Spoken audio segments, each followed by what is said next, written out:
So every Springbok supporter was very nervous before this game. I know I was. But the Boks came away with the opening game in winning a very spirited Scotland team 18-3.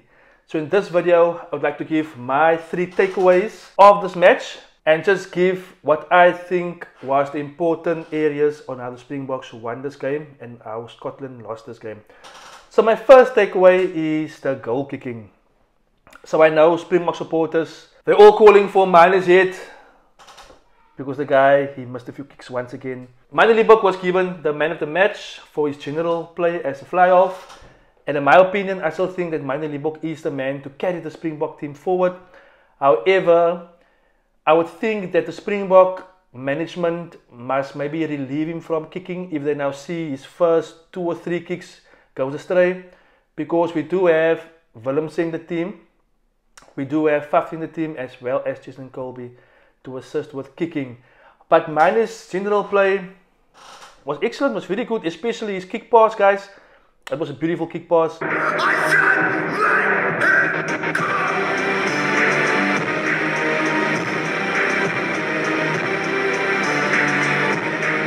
For Kirtley Arendt's try.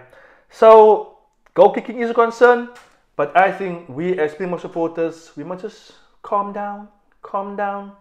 Let's give the man a chance to fulfill his destiny in the green and gold jersey of the Springboks.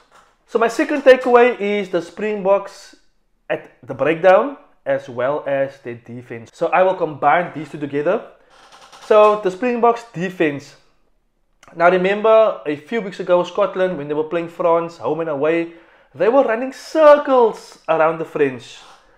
And France is viewed as obviously the World Cup favourites. They handsomely beat the All Blacks, and the Scottish team with Finn Russell as the general, they ran circles around the French team. But the Springboks team, this mighty Springbok defence, managed to keep them out. They didn't come in to score 1 try, even though I would think Scotland had 2 very good opportunities, but the Springboks rush defence came to the rescue. So the Boks defense was extremely good. At the breakdown, now, whenever I watch rugby, I also have Twitter nearby to scan through the hashtag of the day of the game. And many Scottish supporters on X, on Twitter, were basically lamenting their team. The one person says here, "I can't believe how slow we are in the breakdown." That's Scotland now. The other one says, "White is seriously pissing me off here. So slow to get to the ball, made it easy for them to turn us over all game." The next person says here, "Why is Scotland support so far every time? No wonder the Boks are getting turnovers." So this is testimony of how effective and efficient the Springboks were at the breakdown. Fast, they were physical, and Scotland didn't have a chance. In that way, Finn Russell didn't have the space and the opportunity to do his magic because the Boks, they were on him like an old dirty rash. And that is testimony to the Springboks defense and their hard work at the breakdown. Then my final and third takeaway from this game is the Springboks set piece. Now in the first couple of minutes of the game, you could immediately see that Scotland's lineout was malfunctioning. Now you know when you play in the Springboks, your set piece, especially your lineout, or in any game by the way, your lineout must be on point, because that is one of the ways you generate possession deep in the other team's half. And when Scotland had the opportunity to attack the Springboks, they couldn't get the jumpers in the lineout.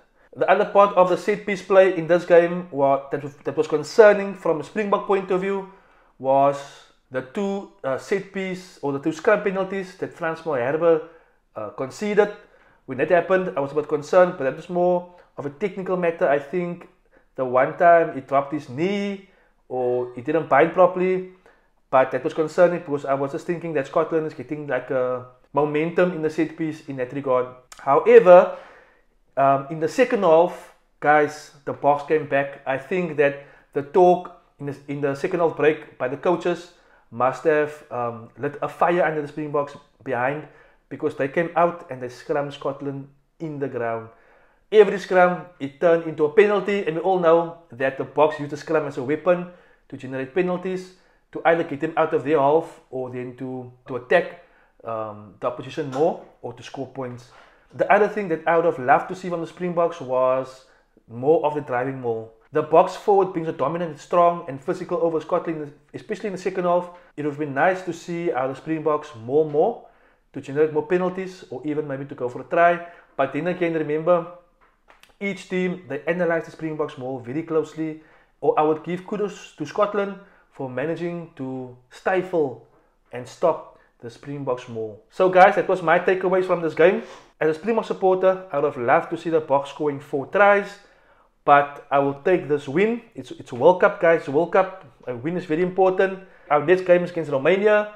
But I know the Boks, they will win that game. So as fans, our focus will now be on the Ireland game. So guys, what was your takeaways from this game? How you feel about the Springboks? Let me hear from you. Jump into the comments. Please like this video, share this video, help my channel out. And if you haven't subscribed to my channel, please subscribe to my channel. And I'll catch you guys on my next video.